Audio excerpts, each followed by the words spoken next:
Hi everyone, welcome to this video. In this one, I want to share with you a really extremely useful tip that you can very much take with you into your own investigations in China, especially in the context of, gaining access to information, gaining access to resources, and, having the ability to kind of go around restrictions, go around limitations that different platforms may have on their content, right? For us as Western investigators in China, this may be a little bit more tricky, but we got your back. And in this particular video, we are going to talk about a super interesting topic. I think it is a little bit more technical, right?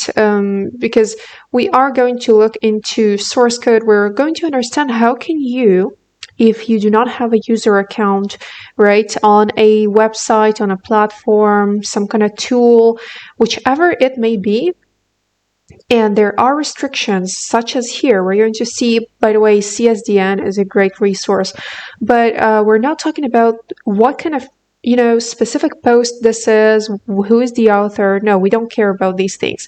What we care about is, as we scroll through, let's imagine a case scenario that I found some kind of random post that I want to extract information from. I want to read this post. I want to see all the details that this author is sharing about XYZ. So in my specific case, I see that, well, hey, I am not able to view all the content fully. What do I do, right? How can I kind of bypass this restriction? So CSDN has sometimes has this restriction that what you need to do, as you can see right here, we need to follow the author in order to obtain access to read the full article. However, the good thing is that we like to think a little bit more creatively, and so we definitely have a solution for that. So you don't really need to register if you don't have the right resources for that. If you don't know how to do that, that is perfectly fine. What you need to do is have your cursor on this area right here, and you will see inspect. So you need to click on that. In this area, right, we have the inspector opened. Typically, we would go and explore other areas such as we have for other different tutorials, but for this one, we stay at inspector. And I want you to use even a simpler method, right, not to go through all this source code of this web page, but really just use the search area, right? Search within the HTML code. We are going to write the following: blog content box, like so, and it is going to automatically highlight for us the specific area in the source code that is responsible for reflecting that particular article, right? To keep it simple, this is where you're going to focus on.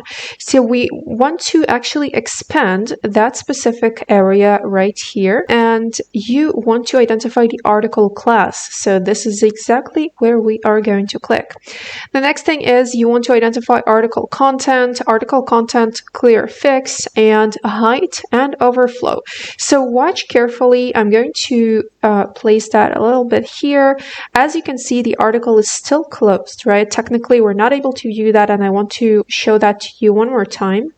As I click multiple times, I get presented with this annoying login prompt that asks me to register or to log in or to follow that user, right? So I don't want to do that. And there's really nothing that looks like it's going to work. But let's figure out what we need to do. So like I've said, you've seen that this doesn't work, right? No matter how many times I click on it, I get the login prompt. I'm not able to view the content until the end and view the full article. So blog content box is the specific area that we want to focus on. We navigate further to the article class. We expand this one as well. And then right here is where we need to focus on the height and the overflow. So what we need to do is to double click on that value and remove hidden and remove the height. Click enter, and voila. All right, so I want you guys to understand something, right? For this specific tutorial, for this specific tip that is extremely useful for open source intelligence, right? When you open a website, if it happens to be CSDN, with this particular method, you need to keep in mind how different websites are configured.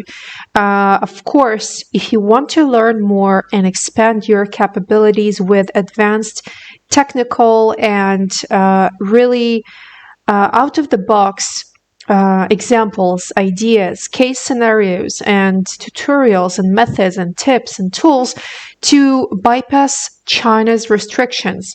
And when I say China's restrictions, I want to remind you that this specific example is just a drop in the ocean, right? For all of the things that you can do in China, for all the possibilities, right? To having no limit of access to information, to being able to access content despite restrictions, despite technical limitations placed on XY platform or instance or a portal or whatever it is that you are specifically working with.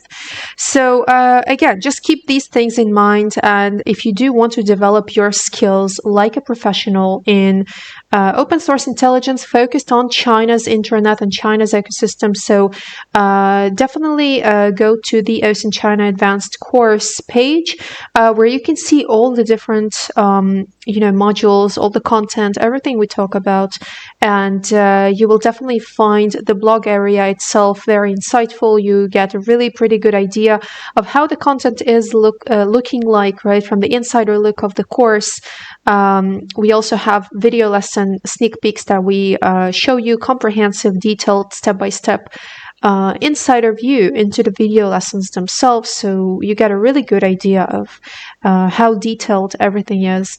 So all you need is fundamental OSINT skills. That is all. You don't need to have any China-related skills. It's definitely great if you do, but there is no requirement to, to build your skills, to expand your mindset, and to think not like a typical OSINT analyst, not, expand your horizons, think out of the box, and understand that any kind of restriction in China can be bypassed. Restrictions to access websites, restrictions to access data or resources, despite limitations of VPNs, right? How can you access a website if the site itself is identifying that you are using a Chinese VPN?